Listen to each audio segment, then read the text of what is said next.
हरे कृष्ण प्रभु जी। दंडवत प्रणाम। हरे कृष्ण प्रभु जी। सॉरी, मैं थोड़ा सा करने में थोड़ा समय हो गया, वो एक्चुअली हो भी नहीं रहा था। अच्छा। हाँ, कई अटेम्प्ट के बाद हुआ है। अननोन प्रॉब्लम अकर डाला था। आपके अटेम्प्ट्स में भी कुछ न कुछ रहस्य होगा। हाँ। आपके अटेम्प्ट्स में भी कुछ न कुछ रहस्य होगा। अरुण प्रभु बता सकते हैं। नहीं, रहस्य क्या है? चल वी स्टार्ट। हाँ हाँ। ठीक है। ओके। तो बहुत बहुत स्वागत करेंगे सभी का, और प्रभु जी का भी। हरे कृष्ण महामंत्र बोल के। हरे कृष्णा कृष्ण कृष्ण हरे हरे, हरे हरे, हरे हरे राम राम राम हरे राम राम हरे राम हरे। राम हरे हरे। तो प्रभु जी प्लीज स्टार्ट कर सकते हैं आप। Thank you Prabhu. Thank you very much. और मैं हृदय से बाबा प्रभु का आभार व्यक्त करता हूँ। उनकी कृपा से मुझे कुछ अपनी वाणी को पवित्र करने के लिए कहने को मिल जाता है। जो भी कुछ कहूँगा वो सब श्रील प्रभुपाद की कृपा और समस्त वरिष्ठ वैष्णवों की कृपा है। इसमें कुछ भी अपना लेश मात्र नहीं है। और यदि कोई किसी प्रकार की Okay, I त्रुटि found होती this on the web for Abhirvad Kripa or Saraswati Vaishnav College Mantra. Check it out. है, अगर किसी प्रकार की कोई त्रुटि होती है तो वो सब पूरी तरह मेरी होगी। तो आप सबके I चरणों didn't में catch that. Could you try again? आप सबके चरणों में मैं प्रणाम निवेदित करता हूँ। साथ साथ ये भी प्रार्थना करता हूँ कि There's no one in your जो भी contacts named Satyavir. जो भी मैं कहूँ वो शास्त्रोक्त हो और प्रकार की। हरे कृष्ण प्रभु जी। हाँ Prabhu ji. I think something something is going on. क्यों जैसे हाँ वो एक्चुअली बॉडी में वो कुछ आ रहा है, ट्रांसलेशन। वो ट्रांसलेशन नहीं है, वो सीरी जो है उसने अपने आप ही वो शुरू कर दिया है। ना, दैट विल आईफोन है आपका? हाँ that will go with time. That will go हाँ, विद। ठीक है। हरे कृष्ण। तो मुझे आशा है कि आप मुझे ऐसा आशीर्वाद जरूर देंगे, क्योंकि आप सभी कोमल चित्त वाले सुहित व्यक्ति हैं। और तो हम लोग पहले मंगलाचरण से प्रारंभ करते हैं। और आप सभी का बहुत बहुत स्वागत है। ओम नमो भगवते वासुदेवाय। ओम नमो भगवते वासुदेवाय। ओम अज्ञानतिमिरान्धस्य ज्ञानाञ्जनशलाकया चक्षुरुन्मिलितं येन तस्मै श्रीगुरवे नमः। श्रीचैतन्यमनोभीष्टं स्थापितं येन भूतले स्वयं रूप कदा मह्यं ददाति स्वपदान्तिकम्। वन्देऽहं श्रीगुरोः श्रीयुतपदकमलं श्रीगुरून् वैष्णवांश श्रीरूपं साग्रजातं सहगणरघुनाथान्वितं तं सजीवं साद्वैतं सावधूतं परिजनसहितं कृष्णचैतन्यदेवं श्रीराधाकृष्णपादान् सहगणललिता श्रीविशाखान्वितांश। हे कृष्ण करुणा सिंधो दीनबंधो जगतपते गोपेश गोपिका कांत राधा कांत नमोस्तुते। तप्त कांचन गौरांगे राधे वृंदावनेश्वरी वृषभानुसुते देवी प्रणमामि हरि प्रिये। वाञ्छाकल्पतरुभ्यश्च कृपा सिन्धुभ्येव च पतितानां पावनेभ्यो वैष्णवेभ्यो नमो नमः। ओम नमः ओम विष्णुपादाय कृष्णपृष्ठाय भूतले श्रीमते भक्तिवेदांत स्वामिनिति नामिने। नमस्ते सरस्वती देवे गौरवाणी प्रचारिणे निर्विशेष शून्यवादी पाश्चात्य देश तारिणे।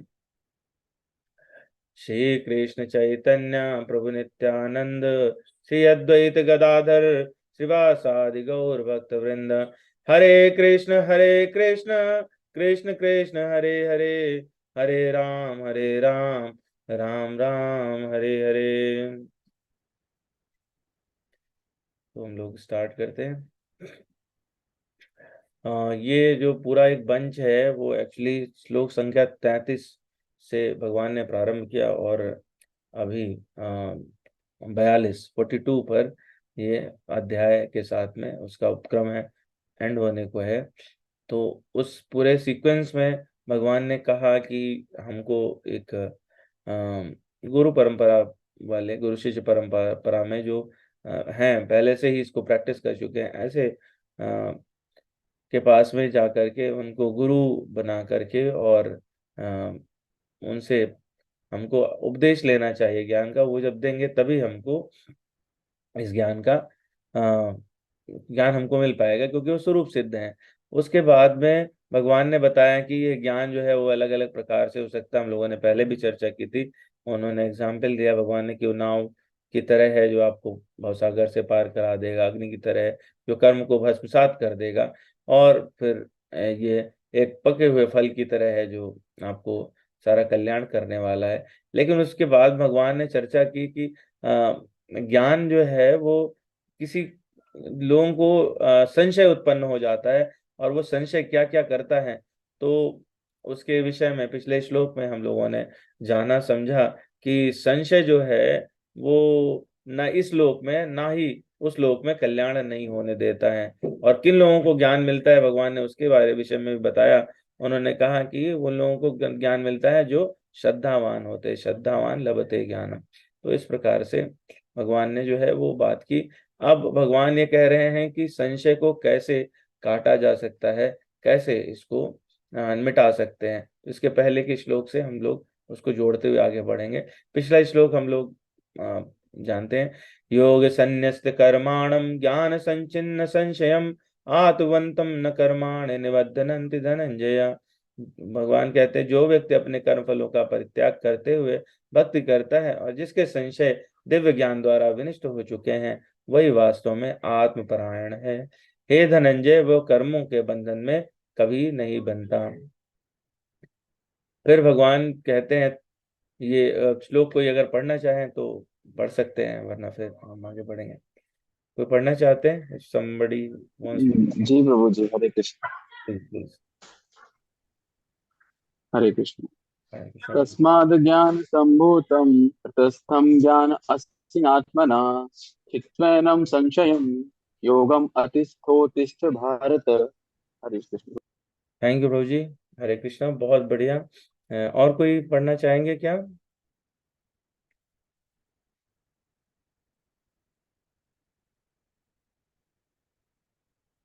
हरे कृष्ण प्रभु। हाँ, पढ़िए प्रभु जी, हरे कृष्णा प्लीज। तस्मादज्ञानसम्भूतं हस्तम ज्ञानासीनात्मनः चित्वेनं संशयं योगमातिष्ठ तिष्ठ भारत। हरे कृष्ण। हरे कृष्णा, थैंक यू प्रभु जी। तो तस्मादज्ञान संभूतम हृतस्थम ज्ञानासिनात्मनः चित्वैनं संशयं योगम मतिष्ठितोतिष्ठ भारत। भगवान क्या कहते हैं इसमें? अतएव तुम्हारे हृदय में अज्ञान के कारण जो संशय उठे हैं, उन्हें ज्ञान रूपी शस्त्र से काट डालो। हे भारत, तुम योग से समन्वित होकर खड़े हो और युद्ध करो। तो इसमें तीन चार बातें भगवान ने कही हैं। उन्होंने कहा कि तस्माद अज्ञान संभूतम, फिर बोले कहाँ पे उठे? हृदय में। फिर ज्ञानासिनात्मना है, उसे कैसे काटना है? क्या चीज उठी है? वो संशय है। और कैसे काटना है? उसे ज्ञान रूपी तलवार से काटना है। फिर उसके बाद क्या करना है वो तो हम लोग क्रमशः एक एक शब्द पर थोड़ी थोड़ी चर्चा करते हैं। तस्माद अज्ञान संभूतम, तो इसमें क्या है? तस्मात, अज्ञान और संभूतम, तीन शब्द से मिलकर बना है। तस्मात शब्द का मतलब होता है इसलिए है।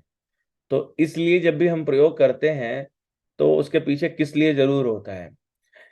इसलिए के पीछे हमेशा किस लिए होता है कि पहले कोई चर्चा हो चुकी है और उस पर कोई निर्णय की बात हो रही है, अब निष्कर्ष है। तो ये चूंकि लास्ट श्लोक है तो भगवान इसमें निष्कर्ष की बात कर रहे हैं कि अब इस जो तुमने सुन लिया पूरा कि ज्ञान से क्या होता है। क्योंकि भगवान ने जब प्रारंभ किया था तो भगवान ने बताया कि ज्ञान जो है वो कालांतर में कैसे छिन्न भिन्न हो गया, मैंने किसको दिया। अर्जुन ने संशय किया कि आप तो सूर्य तो हमेशा से है, आप तो मेरे सामने अभी हो। तो ये सारे संशयों को भगवान ने दूर करते हुए फिर ज्ञान की क्या विशेषताएं होती हैं और यज्ञ विभिन्न प्रकार के क्या होते हैं, और फिर भगवान ने बताया किससे आप ले सकते हैं ज्ञान, और फिर संशय के विषय में बात की। तो ये सारी जो चर्चा हो चुकी है, उसी चर्चा को भगवान ने फिर यहाँ पर पटाक्षेप कर रहे हैं, मतलब उसको एंड करते हुए कह रहे हैं ये सारी जो बात हो गई ना, इसलिए तुमको है, तो इसलिए कह रहे भगवान की तस्माद शब्द का प्रयोग यहाँ पर हुआ है। तो तस्माद अज्ञान संभूतम है, तो अज्ञान क्या है, और संभूतम मतलब होता है उत्पन्न होना, यानी ये जो अज्ञान से उत्पन्न हुआ, क्या उत्पन्न हुआ, संशय उत्पन्न हुआ। तो अज्ञान क्या है यहाँ पर और संशय क्या है, तो पहले हम लोग देख लेते हैं संशय क्या है। संशय हम लोग चर्चा में देखते आ रहे हैं प्रथम अध्याय से ही, कि अर्जुन जो है वो जब सेना के बीच में आए और 28वें श्लोक में पहले अध्याय के वहां से उन्होंने प्रारंभ किया और 45 तक उन्होंने विभिन्न कारण दिए कि मैं क्यों युद्ध नहीं करना चाहता, प्रथम अध्याय में है। और फिर उन्होंने कहा कि मेरे हाथ से गांडीव छूट रहा है और मैं, मेरे हाथ कहाँ पर है, मुझे पसीना आ रहा है, और फिर एक कह करके उन्होंने सब अपने अस्त्र छोड़ दिए और वो बैठ गए।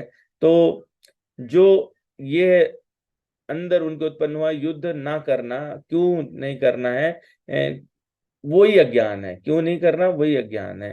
तो जो युद्ध न करने की स्थिति पैदा हुई, ये उनका संशय था। तो संशय उनको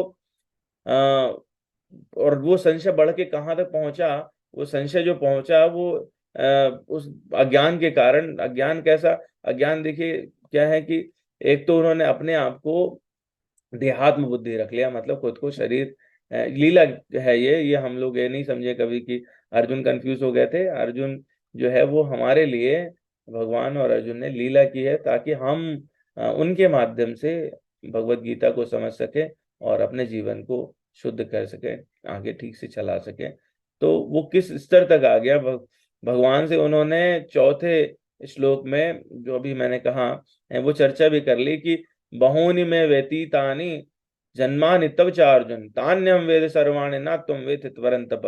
उन्होंने कहा कि आप तो मेरे सामने, अभी तो भगवान ने कहा कि भाई मैं तो हमेशा से था, बहुत सारे जन्म हुए, तुमको भले से याद नहीं हो है। तो इसमें अज्ञान किस चीज का है, अज्ञान है कि इनको स्मृति लोप भी हो गया है और देहात्म बुद्धि हो गई है।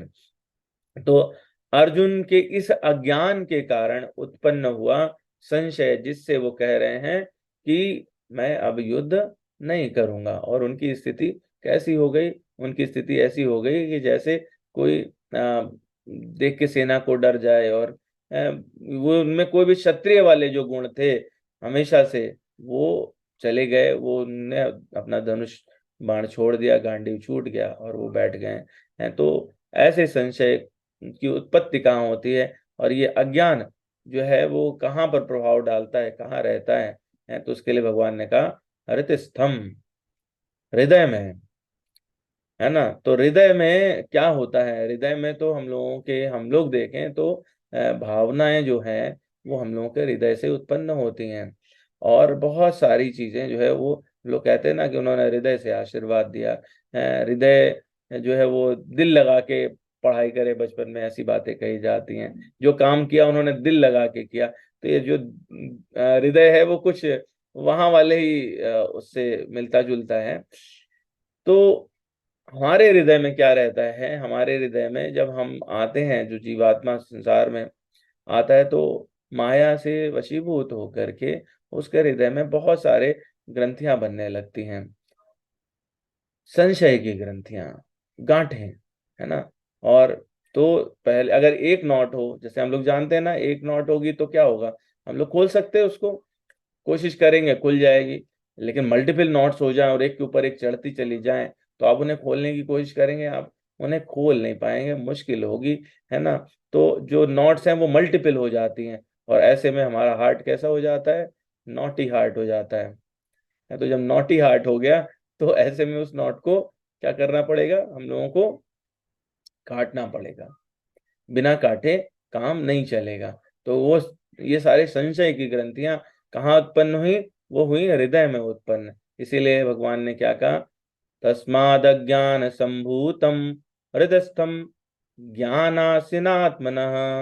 तो अब भगवान ने यहाँ पर ये बात बोल दी कि हृदय में आपके संशय उत्पन्न हो गया है, हृदय में ही ये इसका प्रादुर्भाव हुआ। तो हृदय में हम लोग इसको, लेकिन उनके हृदय में ये हुआ तो भगवान को कैसे पता चल रहा है? क्योंकि भगवान तो हृदय में ही रहते हैं, क्योंकि भगवान ने तो कहा है, 15वें अध्याय में हम लोग पढ़ेंगे, सर्वस्य चाहम हृदि सन्निविष्टो मत्ता स्मृतिर्ज्ञान पोहनम च वेदै सर्वमेव वेद्यो वेदांत वेद विदय चाहम। है तो ऐसे उन्होंने, भगवान ने कई जगह 3 प्लेसेस पर इस बात को अच्छे से प्रकट किया है कि मैं हृदय में रहता हूँ। तो वो तो जान जाते हैं कि ग्रंथियां हैं और इसको काटना होगा, है ना। लेकिन बड़ी सुंदर सी बात है कि भगवान ने अल्टीमेटली जो चौथी वो करी है, कंपैरिजन करी है, वो किससे की है? तलवार से की है। पहले भगवान ने कहा कि वो नौका है, आप नौका की तरह उसको पार कर जाइए, अपने कर्मों को भस्मसात कर दिए, कर्मफलों को भस्मसात कर दिए अग्नि में, ज्ञान की अग्नि में। फिर बोले फल, फिर लेकिन लास्ट में बोलते हैं कि तलवार, तलवार क्यों हुआ होगा? हम तलवार जो है, हम लोग जानते हैं शार्प एजेस रहती हैं, तो कुछ अगर काटना है, बिल्कुल शार्पली काटना है, तो तलवार काट सकती है। दूसरा यहाँ पर एक और बड़ी वैसी बात है, रुचिकर बात है। रुचिकर बात क्या है कि अर्जुन जो है वो तो योद्धा है, तो उनका एक्सपर्टीज है शस्त्र में, तो तलवार जो है वो उनके लिए और उचित बनती है। लेकिन वो तलवार उनकी मेटल की तलवार नहीं है, वो तलवार किस चीज की है? वो तलवार है ज्ञान की तलवार है। तो जो है वो, इसलिए भगवान क्या कहते हैं? भगवान कह रहे हैं हृतस्थम ज्ञानासिनात्मनः। है तो भगवान ने यहाँ पर ज्ञान की जो तुलना है वो किससे कर दी है? वो कर दी है तलवार से। अब मान लीजिए तलवार आ गई, तलवार से उन्होंने काट दिया संशय, संशय को काट दिया, तो आगे क्या करना है? इसमें एक और बड़ी बड़ी परेशानी है कि जब हृदय आपका संशय युक्त है, तो क्यों हो रहा है? क्योंकि बंधनों से हो रहा है। तो कोई व्यक्ति अगर बंधन में बंधा है, तो क्या वो खुद को खोल सकता है, खुद उस बंधन को काट सकता है? बहुत मुश्किल है, नहीं है। लेकिन हाँ, अगर वो कुशल व्यक्ति है, जो उस मार्ग पे आगे बढ़ रहा है, उसका एक्सपर्टीज हो गया है, तो जो लोग अगर उनके हाथ पांव भी बांध दिए जाएं, तो अर्जुन जैसा कोई व्यक्ति हो, तो वो उसके हाथ में कोई धारदार चीज मिलेगी तो डेफिनेटली बंधन को काट लेगा। है तो अर्जुन अर्जुन कैसे हैं? अर्जुन तो राजर्षि भी हैं, तो उनको यदि ज्ञान मिलेगा तो वो अपने संशय को काटने में सक्षम हो सकते हैं। भगवान ने ये नहीं कहा कहीं पे कि मैं काट दूंगा तुम्हारे संशय, भगवान ने कहा तुम ज्ञान उत्पन्न होगा और वो उससे तुम्हारा संशय चला जाएगा। ज्ञानासिनात्मना चित्वयनम संशयम। तो अर्जुन इस प्रकार से अपना बंधन, अपने इस जो अज्ञान का बंधन है, जो संशय है उनके हृदय में उत्पन्न हुए, उनको काट सकते हैं वो। अब जो है वो संशय कट जाने के बाद में क्या करना है? संशय तो कट गए, फिर क्या करना है? योगम अतिष्ठोत्तिष्ठ भारत। कैसे? योग में आपको किससे योग करना है? ये इंपॉर्टेंट बात है। अगर संशय कट जाने के बाद भी नहीं करेंगे तो फंस जाएंगे। तो यहाँ पर श्री प्रभुपाद जो है तात्पर्य में लिखते हैं कि 2 तरह के यज्ञ कर्म है, योग का क्या वो है और कैसे, तो इस विषय में जो है वो आगे बढ़ते हुए लिखते हैं। योग की व्याख्या उन्होंने 2.39 में भी की थी, और वहां पर ये लिखा कि बुद्धि योग से उसको संदर्भित किया था। है तो कैसे इनको हम अपने कर्मों को, उन्होंने कर्मों को जो डिवाइड किया, वो कहा कि सारे आपके जो कर्म है वो यज्ञ की तरह से हो सकते हैं। 2 तरह के यज्ञ बताए, ये हम लोग इसी चैप्टर में पहले पढ़ चुके हैं, एक द्रव्य यज्ञ और दूसरा आत्मज्ञान का यज्ञ। आत्मज्ञान का यज्ञ जो है वो विशुद्ध आध्यात्मिक कर्म कहलाता है। तो अब यदि कोई आत्मज्ञान के यज्ञ में सम्मिलित है तो डेफिनेटली वो उत्कृष्ट हो जाता है। तो यदि आत्म साक्षात्कार के लिए द्रव्य यज्ञ नहीं किया जाता तो ऐसे यज्ञ भौतिक बन जाते हैं, और जो भौतिक यज्ञ हो जाते हैं वो बंधनकारी हो जाते हैं।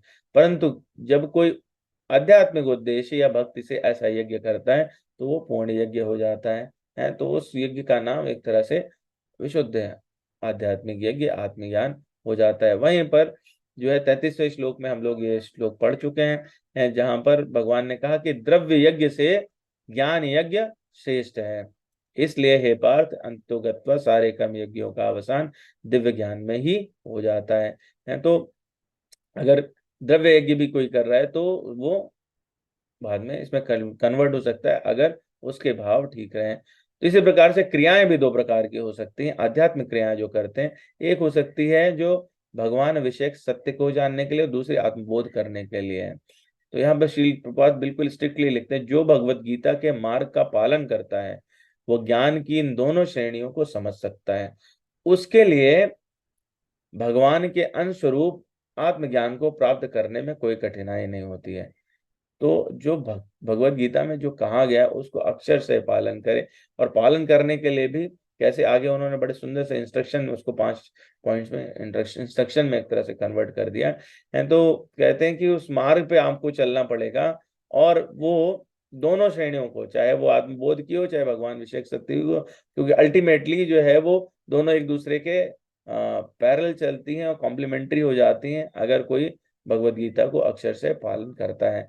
तो अंश स्वरूप क्या होगा, उसको जब भगवान को समझने लगेगा तो उसके अंश स्वरूप आत्मज्ञान उसको प्राप्त हो जाएगा, उसको इसमें कोई कठिनाई नहीं होगी। और जो भगवान को समझने का तरीका है वो क्या है, वो है आत्मबोध प्लस भगवान विषय सत्य का चिंतन। ये दोनों क्रियाएं जो है वो एक में ही परिणत हो जाती हैं। तो यहाँ पे आगे श्रील प्रभुपाद लिखते हैं कि जो व्यक्ति गीता के उपदेशों को नहीं समझता वो श्रद्धा विहीन है।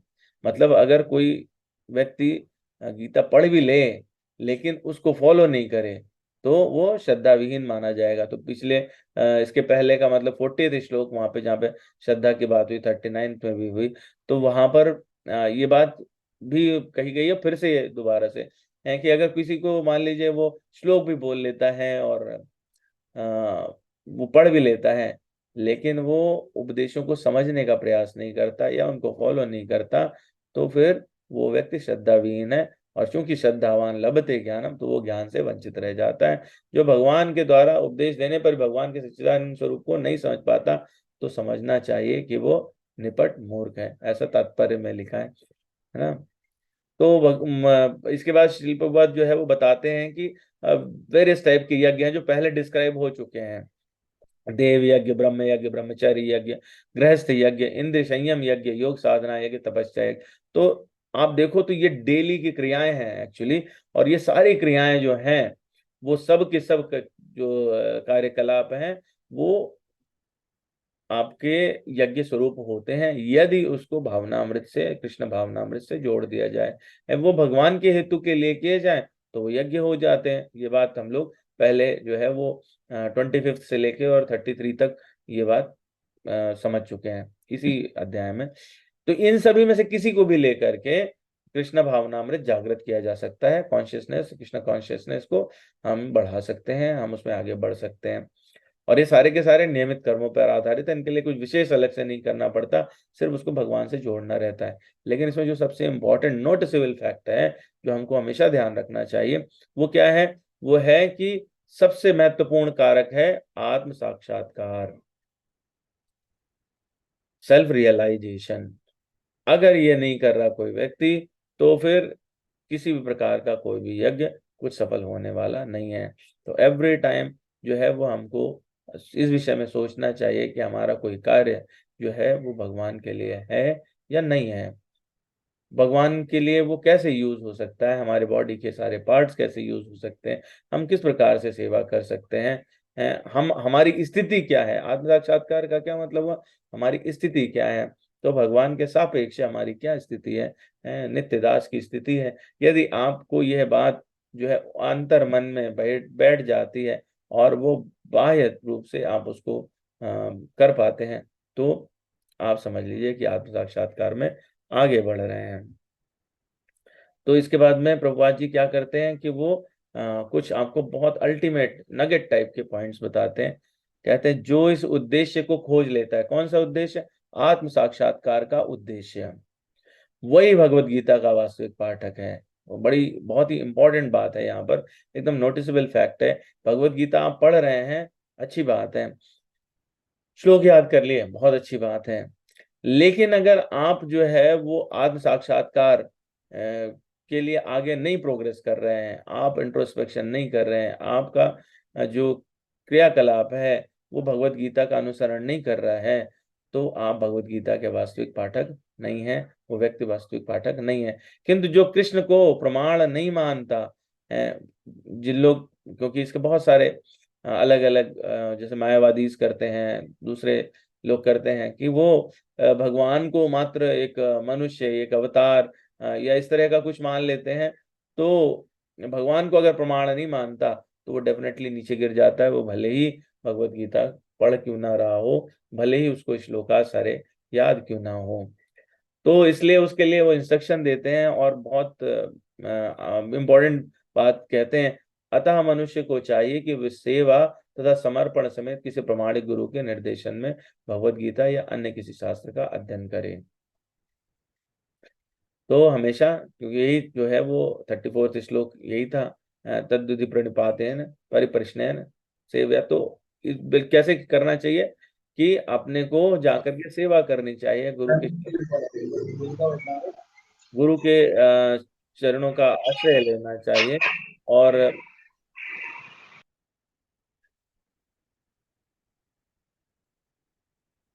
आप जो है वो जब उनके अनुगत्य हो करके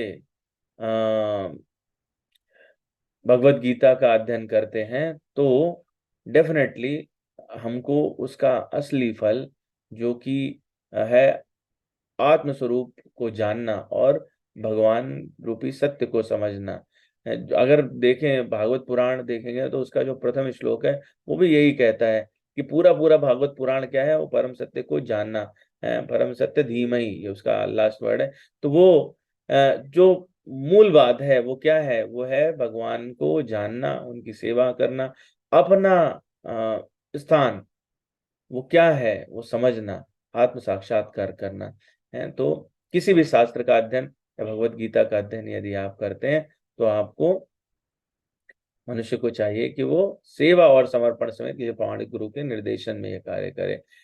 प्रमाणिक गुरु कौन होते हैं वो भी उन्होंने इसके बाद बताया। प्रमाणिक गुरु अनंत काल से चली आने वाली परंपरा में होता है और वो परमेश्वर के उन तो विदेशों से तनिक भी विपत नहीं होता जिन्हें उन्होंने लाखों वर्ष पूर्व सूर्य देव को दिया था और जिनसे भगवत गीता के उपदेश इस धराधाम में आए। तो प्रमाणिक गुरु कौन है? जो गुरु परंपरा में है, जिनके गुरु उनके गुरु उनके भी गुरु, और वो अल्टीमेटली भगवान तक जाते हैं। तो इसलिए हमको उसी गुरु परंपरा को फॉलो करना चाहिए जो भगवान से या उनके पार्षदों से उद्धत हुई और आगे बढ़ी, है ना, जो प्रामाणिक हैं, जैसे कि ब्रह्म मध्य गौड़ी संप्रदाय या फिर श्री संप्रदाय या रामानुजाचार्य वाले संप्रदाय। तो ये इसके जो है वो अगर देखेंगे अल्टीमेटली सब भगवान तक पहुंचते हैं। तो इनमें ही किसी को चाहिए कि वो गुरु शिष्य परंपरा का अनुसरण करते हुए गुरु के अनुगत्य रह करके शास्त्रों का अध्ययन करे और अपने को आत्म साक्षात्कार के लिए वो प्रयास करे। फिर कहते हैं अतः गीता में ही व्यक्त भगवत गीता के पद का अनुसरण करना चाहिए और उन लोगों से सावधान रहना चाहिए जो आत्मश्लाघावश अन्यों को वास्तविक पद से विपत करते हैं। तो यहाँ पर मतलब उन्होंने ये इंस्ट्रक्शन तो दिए ही कि आपको क्या करना है, पर आपको कौशन भी दिया कि जो लोग होते हैं अपने फायदे के लिए जो उनको लग रहा है उसको प्रयोग सामने प्रकट करना चाहते हैं, तो ऐसे में क्या है कि वो जो वास्तविकता है, जो रियल है, एज इट इज है, जो हम लोग कहते हैं ना, हम देखते हैं कि Bhagavad Gita as it is, तो वो एज इट इज क्या है, वो गुरु शिष्य परंपरा से आई, जो गुरु ने बताया शिष्य को, फिर उन्होंने अपने शिष्य को बताया, उन्होंने अपने शिष्य को बताया। तो इसमें कहीं पर भी क्षय नहीं हो रहा और कुछ एडिशन भी नहीं हो रहा है, ये इसीलिए एज इट इज कहलाती है। लेकिन जिन लोगों के खुद के लिए उनके अपने डिजायर्स हैं उसको फुलफिल करने के लिए करें, तो वो ऐसे में क्या करते हैं कि जिस प्रकार की उसकी तात्पर्य लिखते हैं, उसकी विवेचना करते हैं, वो वास्तविक पद से आपको विपद कर देता है। और ऐसे लोगों से सावधान रहना चाहिए, उनके संपर्क में नहीं रहना चाहिए या फिर उनकी इन सब बातों को नहीं सुनना चाहिए। फिर आगे लिखते हैं भगवान निश्चित रूप से परम पुरुष हैं और उनके कार्यकलाप दिव्य हैं। तो हमको यह मूर्खता कभी नहीं करनी चाहिए कि हम सोचें कि भगवान तो साधारण मनुष्य थे और वो इसके अवतार थे, अच्छा ये वाले देवता उनसे श्रेष्ठ है। तो ये जो है वो निरी मूर्खता होगी। उन्होंने कहा भगवान निश्चित रूप से परम पुरुष है, मतलब यहाँ पर क्या है, ये तो यूनिवर्सल फैक्ट एकदम जो है कि इसमें कोई चेंज होने वाला नहीं है, वैसी बात करी है। तो और उनके कार्यकलाप दिव्य हैं, ये हम लोग थर्ड उसमें चैप्टर में पढ़ चुके हैं। तो इस तरह से हमको आगे बढ़ना चाहिए। और आगे लास्ट में कहते हैं जो इसे समझता है, किसे समझता है, ऊपर वाले सारे पॉइंट्स को समझता है, जो अभी ये 5 पॉइंट्स डिस्कस हुए इनको समझता है, वो भगवत गीता का अध्ययन शुभारंभ करते ही मुक्त हो जाता है। तो ऐसी बात उन्होंने तात्पर्य में लिखी है। इसमें हम लोग, मैंने छोटा सा एक समरी ये था, किसी वीडियो से मैंने एक स्क्रीनशॉट लिया था। तो इसमें पहले 3 श्लोक जो है ज्ञान की परंपरा, 5 से 10 में भगवान ने दिव्य ज्ञान संबंधित जो अपने से संबंधित है वो उस पर बात की है। फिर उन्होंने बताया कि आप कोई भी मार्ग पकड़ेंगे तो उसका उद्देश्य जो है मुझ तक पहुंचना है, कृष्ण ही है। 16 से 24 तक में कर्म विकर्म और कर्म और उनकी इंपॉर्टेंस, इस पर डिस्कशन किया भगवान ने।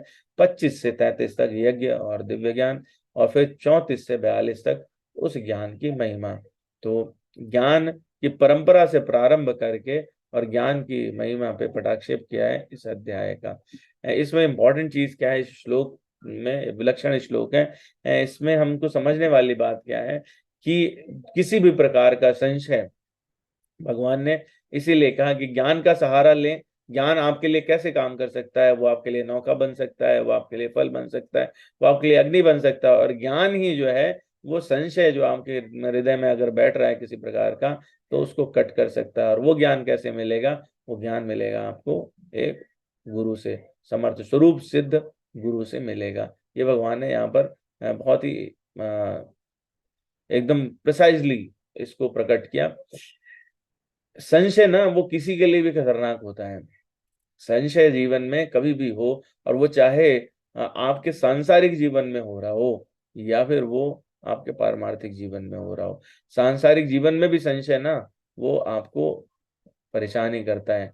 संशय का क्या मतलब होता है, संशय का मतलब है कि करूं या नहीं करूं, चीज को सही नहीं समझना, उसके मिस इंटरप्रिटेशन करना। तो वो अगर आप अपने जीवन में भी किसी पर संशय करते हैं, जीवन कैसा होता है, कष्टमय हो जाता है, वो आपके लिए अच्छा नहीं रहता। और जिस पर संशय करते हैं वो भी, तो वो चाहे आप ऑफिस में हो, चाहे व्यापार में हो, चाहे आप अपने परिवार में हो, संशय कहीं भी यदि आपके यहाँ आपके जीवन में उत्पन्न होता है तो आपको वो नुकसान ही पहुंचाता है। तो संशय से बचें। और असली उसका तरीका संशय को हटाने का, संशय को काटने का क्या है, कि भगवत गीता का अनुसरण करें। तो यदि भगवत गीता का अनुसरण करते हैं हम, तो ना हमारे जीवन में जो हमारा लौकिक जीवन है वहां संशय उत्पन्न होते हैं, और ना ही हमारे पारमार्थिक जीवन में उत्पन्न होते हैं। और उस वो संशय जो है वो कैसे जाएंगे और ज्ञान कैसे आएगा, इस पर अभी चर्चा हो गई कि भगवान ने बता दिया कि आपको है गुरु परंपरा वाले किसी स्वरूप सिद्ध व्यक्ति के शरणागत होना पड़ता है, उनके अनुगत्य रह करके, जैसे शील प्रभुपाद के अनुगत्य रह के, उनके शिष्यों के अनुगत्य रह के, है ना, वैष्णवों के अनुगत्य रह के हम इस चीज को और अच्छे से कर सकते हैं। ये संशय अगर हम देखें तो इतिहास में बहुत सारे एग्जाम्पल हैं।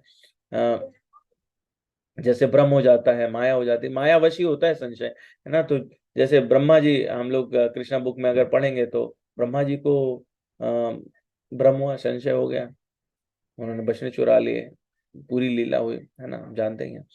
ऐसे ही जब भगवान राम के उसमें देखें लाइफ में, तो युद्ध कांड में गरुण जी आते हैं, जब वो नागपाश में फंसे होते हैं, उनको काटते हुए संशय हो जाता है भगवान है भी कि नहीं है, और वो उस भ्रम में फंस जाते हैं। नारद जी को संशय हो जाता है। तो संशय भांति भांति तरह के और हो सकते हैं, लेकिन इनका सबका निवारण कहाँ कैसे हुआ, ब्रह्मा जी का भी निवारण भगवान के द्वारा हुआ, ज्ञान उत्पन्न हुआ तो ही निवारण हुआ। ऐसे ही गरुण जी ने काकभूषुंडी जी से कथा सुनी, पूरी राम कथा जो रामचरितमानस है वो गरुण जी ने काकभूषुंडी जी से सुनी है। तो उस तरह से उनका, काकभूषुंडी जी को भी संशय हुआ था, उनको संशय हुआ तो भगवान ने ज्ञान देके उसको दूर किया, वो राम गीता कहलाती है जो उन्होंने ठाकुर भूषण जी को बताई। तो इस प्रकार से संशय जो है ना, वो कैसे जाता है, वो ज्ञान से ही जाता है। और वो ज्ञान कौन सा ज्ञान, जो भगवान ने स्वयं दिया है। एक संशय का जो विशेष एग्जाम्पल है वो यहाँ पर, अभी थोड़ा सा टाइम है तो उसको मैं ले लेता हूँ। एक संशय जो है वो हम लोग जानते हैं, माता सती और भगवान शिव की कथा। रामचरितमानस के माध्यम से इस पर बात करने का प्रयास करूंगा मैं। तो माता सती और भगवान राम की कथा जो है, उसको हम लोग रामचरितमानस के माध्यम से देखने का प्रयास करते हैं। ठीक है।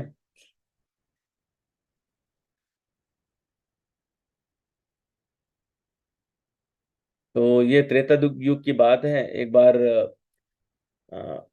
रामचरितमानस में जैसा डिस्क्रिप्शन है, बड़ा ब्यूटीफुल डिस्क्रिप्शन है कि एक बार भगवान शिव जो है वो त्रेता युग में कथा सुनने के हेतु से जाते हैं। और किसके पास जाते हैं, अगस्त्य ऋषि के पास जाते हैं। तो रामचरितमानस में वर्णन आता है, एक बार त्रेता युग माही, शंभु गए कुंभज ऋषि पाही, संग सती जग जननी भवानी, पूछे ऋषि अखिलेश्वर जानी। तो मजेदार बात क्या है इसमें, मजेदार बात यह भी है कि भगवान शिव भी ना कथा सुनने जाते हैं। और वो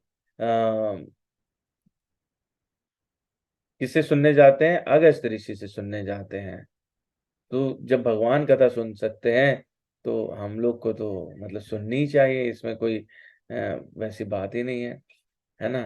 तो हम लोगों को अवश्य सुननी चाहिए। और कौन गया साथ में, माता सती गई साथ में। वहां पर उन्होंने उनका उचित सत्कार किया। राम कथा मुनि बरज बखानी, सुनी महेश परम सुख मानी, ऋषि पूछी हरि भगत सुहाई, कही शंभु अधिकारी पाई। बहुत बढ़िया एग्जाम्पल है। राम कथा मुनि बरज बखानी, यानी मुनि श्रेष्ठ ने उनको राम कथा सुनाई और उनको भगवान शिव ने सुन करके परम सुख का अनुभव किया। तो हमको जो है वो, जब हम कृष्ण कथा राम कथा सुनते हैं तो परम सुख का अनुभव होना चाहिए। और जब भी हम वैष्णवों के संपर्क में जाते हैं तो हमें उनसे राम कथा कृष्ण कथा सुननी चाहिए। साथ में क्या होता है कि एक सत्संग बनता है। तो उन्होंने बदले में ऋषि पूछी हरि भगत सुहाई, इससे क्या होता है, अपनी भी भक्ति बढ़ती है। कहीं शंभु अधिकारी पाई, सामने वाला वैष्णव उस लेवल का है तो उनसे उन्होंने अपनी भक्ति बढ़ाने के लिए इस प्रकार का अनुरोध किया कि आप मुझे भी भक्ति दें कुछ। फिर कहत सुनत रघुपति गुण गाथा, कछु दिन तहाँ रहे गिरनाथा। तो आपस में भगवत चर्चा करते रहे, कुछ दिन वहां पर भगवान शिव रहे। मुनि सन विदा मांगी त्रिपुरारी, चले भवन संग दक्ष कुमारी। बहुत सुंदर भाव है, इस पर डिस्कशन करूंगा तो इट विल टेक 2-3 आवर्स। मोटे तौर पे जो अर्थ निकल रहे हैं वो बात करते हैं। तो फिर जब थोड़े दिन हो गए तो उसके बाद में फिर भगवान शिव ने कहा कि चलिए मैं आपसे विदा लेना चाहता हूँ, मैं जाता हूँ। साथ में दक्ष जी की पुत्री सती जी उनके साथ थी। तही अवसर भंजन महि भारा, हरि रघुवंश लीन अवतारा, पिता बचन तजि राज उदासी, दंडक वन विचरत अविनाशी। और उसी समय धरती का भार कम करने के लिए, पृथ्वी का भार कम करने के लिए हरि रघुवंश लीन अवतारा, भगवान राम का अवतार रघुवंश में हो चुका था और उनका वन गमन हो चुका था। दंडक वन में वो विचर रहे थे वहां पे। और जब वहां से निकलते हैं भगवान शिव, तो उनके हृदय में कैसे भाव आते हैं। हृदय विचारत जात हर, कहे विधि दर्शन होय, गुप्त रूप अवतरो प्रभु, गए जान सब कोय, शंकरोर अति क्षोभ, सती न जान मरम सोय, तुलसी दर्शन लोभ मन, डर लोचन लालची। हृदय विचारत जात हर, भगवान शिव ऐसा हृदय में विचार कर रहे हैं। यही परिणति हम लोगों की होनी चाहिए। जब हम कोई कृष्ण कथा या राम कथा सुनते हैं तो हमारे हृदय में ऐसे विचार होने चाहिए, कही विधि दर्शन होय, किस प्रकार से भगवान का दर्शन हो जाए और भगवान जिस भी रूप में अवतार लिए हों कैसे भी उनका कुछ हमको दर्शन प्राप्त हो जाए। तो ये कथा ऐसे आगे बढ़ती है। वो जंगल में जाते हैं और वहां पर भगवान को देखते हैं, भगवान शिव की वो तो लीला कर रहे हैं और सीता जी का हरण हो चुका है और वो लता पत्र इत्यादि से भी पूछ रहे हैं कि कहाँ है सीता। तो गोस्वामी तुलसीदास जी लिखते हैं, शंभु समय तहि राम ही देखा, उपजाहि अति हर्ष अभिषेका, भर लोचन छवि सेंधु निहारी, कुसुमय जनने कीन चिन्हारी, जय सच्चिदानंद जग पावन, अस कहि चलो मनोजन सावन, चले जात शिव सती समेता, पुन पुन पुलकत कृपा निकेता। जब भगवान शिव ने राम जी को देखा तो उनके हृदय में बहुत ही हर्ष हुआ और उन्होंने उनको अच्छे से देखा, खूब दर्शन पाए, मन प्रफुल्लित हो गया और क्या बोले कि जय सच्चिदानंद जग पावन।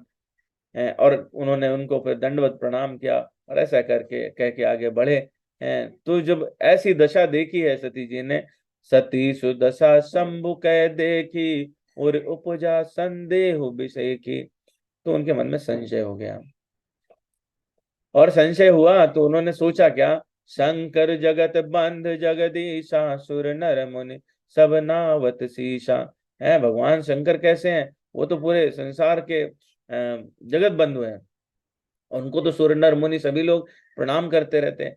ऐसे भगवान शंकर वो ऐसे राजा के बेटों को क्यों करें। तेन नृप सुतय न परनामा, कही सच्चिदानंद परधामा, भय मगन छवि तासु बिलो की, अजहु प्रीति उर रहति नरो की। और जो है ऐसे में उनको देख के मग्न भी हो जा रहे हैं। इस संशय उत्पन्न हुआ कि ये राजा के बेटे को क्यों प्रणाम कर रहे हैं। फिर आगे गोस्वामी लिखते हैं, ब्रह्म जो व्यापक बिरज यज, अकल अनीह भेद, सो की देह धरि होय नर, जाहि न जानत वेद। तो उन्होंने कहा कि अगर ये ब्रह्म होते, मन में संशय हुआ कि ये ब्रह्म होते, ये भगवान वही भगवान है जिनकी विषय में बात हो रही है, तो ये ऐसे व्याकुल होकर के अपनी पत्नी के वियोग में क्यों इधर उधर भटक रहे होते हैं। तो ऐसा मन में जब संशय हुआ और उन्होंने भगवान शिव से प्रश्न भी किया तो भगवान शिव ने उनको बहुत समझाने का प्रयास किया, लेकिन माता सती का संदेह संशय दूर नहीं हुआ। कारण क्या थे? कारण ये थे कि जब वहां पे राम कथा चल रही थी, जब अगस्त्य मुनि के पास में माता सती और भगवान राम बैठे थे, तो भगवान शिव बैठे थे, तो शिव जी तो पूरे हृदय से कथा सुन रहे थे, माता सती ने नहीं सुनी। उसका प्रभाव क्या हुआ कि जब निकले तो हृदय में भगवान शिव तो चिंतन कर रहे थे, माता सती को प्रभाव ही नहीं पड़ा, अहंकार प्रबल हो गया और वो संशय, वो अज्ञान, देहात्म बुद्धि प्रकट हुई वहां पे कि ये तो राजा के बेटे हैं। तो ऐसा संशय कभी हो जाए तो संपूर्ण नाश करने वाला होता है। यदि भगवान को कोई सिर्फ मनुष्य समझ ले, साधारण मनुष्य समझ ले, तो वो 100% उसका नाश ही हो जाता है। तो माता सती और भगवान शिव की ये लीला है। तो उस लीला में क्या हुआ कि उन्होंने जाकर के उन भगवान शिव ने कहा कि आप परीक्षा ले लीजिए, और क्या कर सकते हैं, आप परीक्षा ले लीजिए। परीक्षा परीक्षा लेने के लिए जब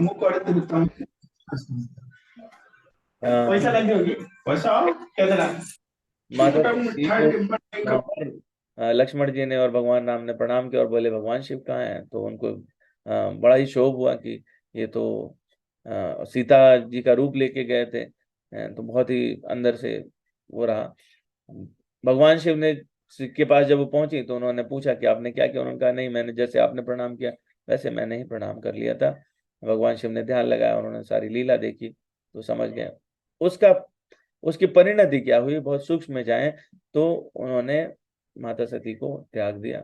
और माता सती को क्या करना पड़ा, दक्ष के यज्ञ में अपना देह त्याग करना पड़ा। तो यदि संशय हो, किसी भी प्रकार का संशय होता है तो आपके जीवन को बहुत ही कष्ट दे सकता है। और कोई संशय जाता कैसे है, भगवान के द्वारा दिए हुए ज्ञान से ही जाता है, उसके अलावा कोई दूसरा तरीका नहीं है। और जब परमात्मा संबंधी संशय हो जाए तो भगवान की कथा, भगवान का दिया हुआ ज्ञान, भगवत गीता का सिद्धांत, इसके अलावा कोई दूसरा उपाय नहीं है, नहीं है, नहीं है। तो ये इस कथा के माध्यम से हम लोग ये बात समझ सकते हैं कि किसी प्रकार का संशय हम लोगों को मन में नहीं रखना चाहिए। इसी के साथ मैं वाणी को दूंगा विराम, और अभय प्रभु से प्रार्थना है कि वो अपना इस पर कोई त्रुटि या किसी प्रकार का कुछ टिप्पणी उनसे हुई हो तो वो उसको क्षमा करते हुए गाइडेंस दें। हरे कृष्णा प्रभु जी। जी, हरे कृष्णा। हरे कृष्णा। आ रहे मेरी आवाज? आ तो रही है। बहुत बहुत धन्यवाद आपका प्रभु जी, इतना अच्छा आपने इसको प्रेजेंट किया। संशय है ना, सारे संशय दूर, काफी दूर हो गए होंगे। और तो डाउट्स के लिए बताते हैं कि डाउट्स आर लाइक डीमंस। या जैसे असुर होते हैं, असुरों की तरह होते हैं। हम्म, और वो पावरफुल होते हैं, डाउट जितना भी डाउट करते होते हैं वो उस पर फीड करते हैं, हम्म, और वो उतना पावरफुल होते जाते हैं। जी, और फिर एक एक डाउट से और कितने सारे, कितना बढ़ जाता है ना, बिल्कुल। Keeps on increasing. और डाउट्स के लिए आप एक तरीका बताया कि हम्म, प्रश्न पूछना, वो करना, वो जरूरी है।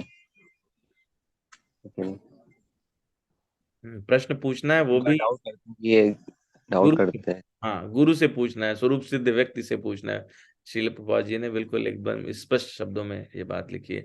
ये नहीं कि डाउट हुआ तो किसी से भी जाके पूछ लिया, जो उसका जानकार होगा उसी से तो पूछना चाहिए ना। संसार में अगर हाँ, डाउट है तो संसार में भी उस व्यक्ति से पूछना चाहिए नेचुरली, है ना। नेचुरली। जी, तो मेडिकल, जब डॉक्टर के पास जाना होता है कोई बीमारी, तो हम तो किसी से भी पूछ लेते हैं। उसी तरह से कई बार जब स्पिरिचुअल, बाकी चीजों में तो हम एक्सपर्ट के पास जाते हैं, हम्म, सब्जेक्ट मैटर एक्सपर्ट, ठीक है। ऐसे भी। हाँ, और जब स्पिरिचुअलिटी के बारे में आता है, तो कोई भी वीडियो देख के, कोई भी कहीं से भी, से कई लोग रिक्शा वाला से भी पूछ लेते हैं। रिक्शे बस, वाले जो बिल्कुल। मंदिर जा रहे होते हैं, तो ये मंदिर जाएगा, मंदिर कितने बजे खुलता है, मंदिर कितने बजे बंद होता है, मंदिर में क्या होता है, यहाँ पे क्या पढ़ाते हैं, क्या बताते हैं, वो सब जानकारी उनको लगता है कि रिक्शे वाले को भी पता होगा। हम्म, जैसे हमारे दिल्ली टेम्पल है, वहां पे कई लोग रिक्शा वाले या उनसे पूछते थे सब जी, जानकारी, तो वो जानकारी जहाँ तक उनको पता है दे पाएंगे। हाँ। तो वो सब्जेक्ट मैटर एक्सपर्ट इसमें है, जो आपने बताया कि गुरु परंपरा में, किसी प्रामाणिक गुरु परंपरा में ही होने चाहिए। हम्म।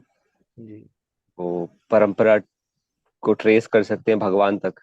जी, और जैसे हमारा ब्रह्मा जी से परंपरा है, ब्रह्म, मध्व, वैष्णव, गौड़ीय वैष्णव संप्रदाय, इसी तरह से है। और चार संप्रदाय टोटल, चार चार संप्रदाय हैं टोटल, तीन और हैं। तो इसमें ऑब्जेक्शन करने की कोई आवश्यकता नहीं है कि यार क्या फर्क पड़ता है किसी भी, है ना। और परंपरा की क्या जरूरत है, भगवान को जानना है ना, गुरु की क्या जरूरत है बीच में, है ना। डायरेक्ट भगवान तो है ही, हर हम्म, जगह है, हर मन में भी है, हृदय में भी है ना। तो क्यों किसी को बीच में। लेकिन भगवान ने ये इसी अध्याय में बताया कि एवं परंपरा प्राप्तम एवं, तुम जी, राज ऋषि विदु। जो, ज्ञान परंपरा से ही प्राप्त होता है, सकाले न महता योगो नष्ट परंतप। तो इसलिए मैं दोबारा बता रहा हूँ, री एस्टेब्लिश कर रहा हूँ इस परंपरा को। तो इट्स वेरी इंपॉर्टेंट। और जो जितनी मात्रा में प्योरिटी होगी जिसमें, उतनी मात्रा में वो उसको, है ना, the knowledge flows through him. गुरु, अब हम पहले भी डिस्कस किए थे, guru is not like some super hero. Hmm, और गुरु क्या है, बस एक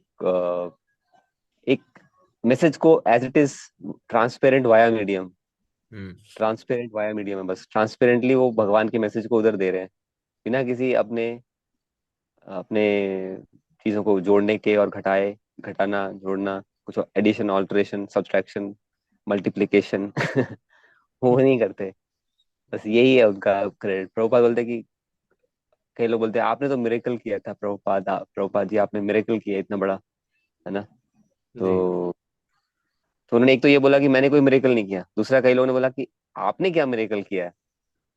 बड़े बड़े योगी सिद्ध, है ना, जी सिद्धि होती है उनके पास, तो वो कुछ मिरेकल करते हैं, कुछ सोना देते, बना देते हैं, या कुछ ऐसी भभूति वो दे देते हैं जिससे कि बीमारी दूर हो जाए। तो ये मिरेकल्स, लोग मिरेकल के पीछे रहते हैं, इसलिए डॉक्टर के पास नहीं ठीक हो पाते तो वो साधु के पास जाते हैं ठीक होने के लिए। जी तो प्रभुपाद ने बोला मेरे, आपने क्या मिरेकल किया? प्रभुपाद ने बोला मैंने कोई मिरेकल नहीं किया। मैंने, बस मेरा यही क्रेडिट है कि जो है, मैंने गुरु परंपरा, जो अपने गुरु से मैंने, उनका आदेश था उसको मैंने उसके अनुसार प्रेजेंट करने की कोशिश किया, कि उन्होंने कहा था कि इस संदेश को आप प्रस्तुत करो, प्रस्तुत कीजिए विदेश, पश्चिम देशों में, जी है ना।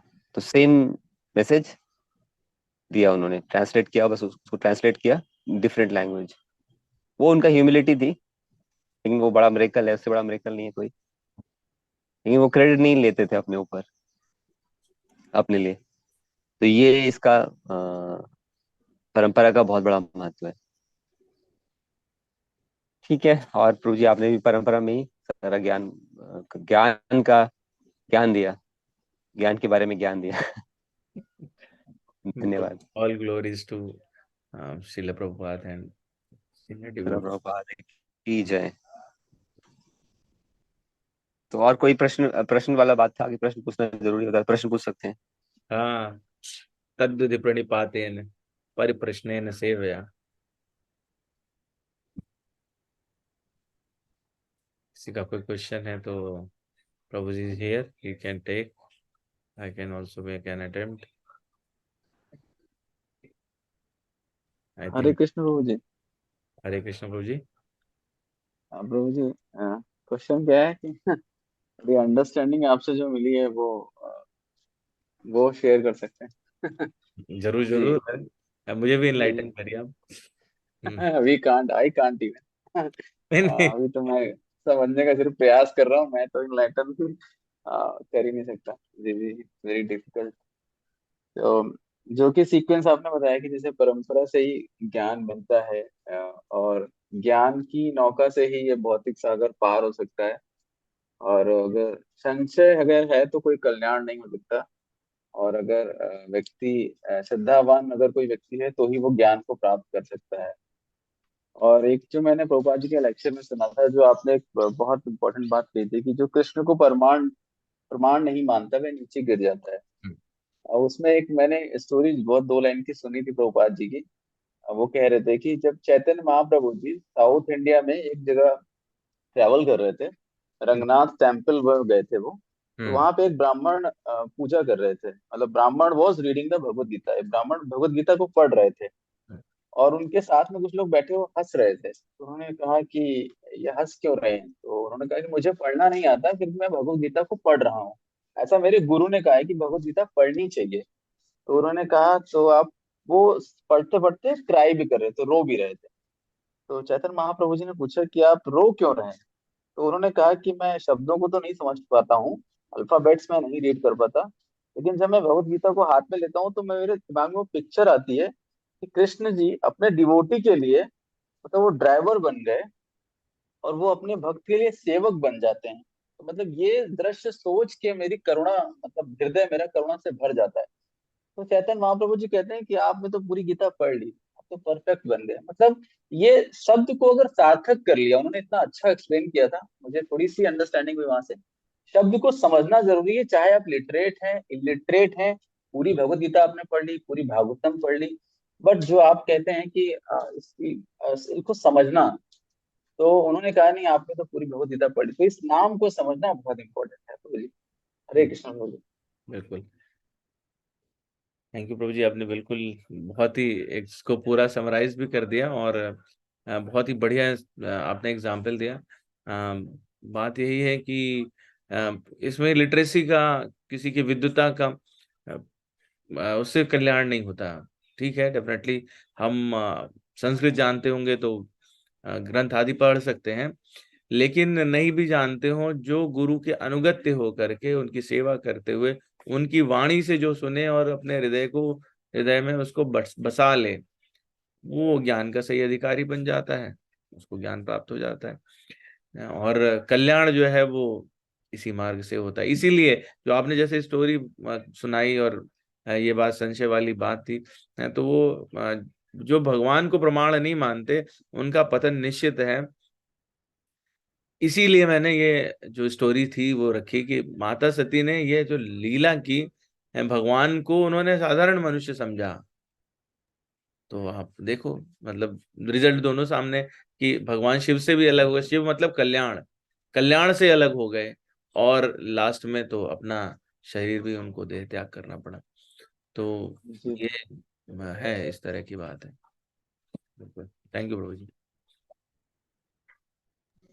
हरे कृष्णा। तो अब हम प्रभु जी का धन्यवाद देंगे। हरे कृष्णा महामंत्र। प्रभु जी। हरे कृष्णा। मुझे एक क्वेश्चन थोड़ा सा जस्ट अभी मेरे उसमें आया, पूछ सकता हूँ? प्लीज पूछ पूछिए। सकते हैं आप, बाकी लोगों को अगर वो कोई वो नहीं है तो, या फिर आप प्रभु जी। पूछ सकते जी जी। हैं, अभी हो गया है। लेकिन एक बार हम प्रभु जी को धन्यवाद देंगे। हरे कृष्ण महामंत्र बोल के सब लोग एक बार हरे कृष्ण महामंत्र बोले। हरे कृष्णा कृष्ण कृष्ण हरे हरे, हरे हरे। हरे राम राम राम। प्रभु जी। तो आप अलग से भी पूछ सकते हैं या मैसेज कर सकते हैं प्रभु जी को, है ना? ठीक है प्रभु जी। कैसा रहेगा? हाँ, ठीक है प्रभु जी, इसे तो ओके। ऑफिशियली एंड, हाँ वी कैन ऑफिशियली एंड। आप पूछ सकते हैं, मैसेज कर सकते हैं मुझे, या मैं प्रभु को डायरेक्टली कुछ। कॉल भी कर सकते हैं, है ना? Thank you Prabhu. Shri Ram.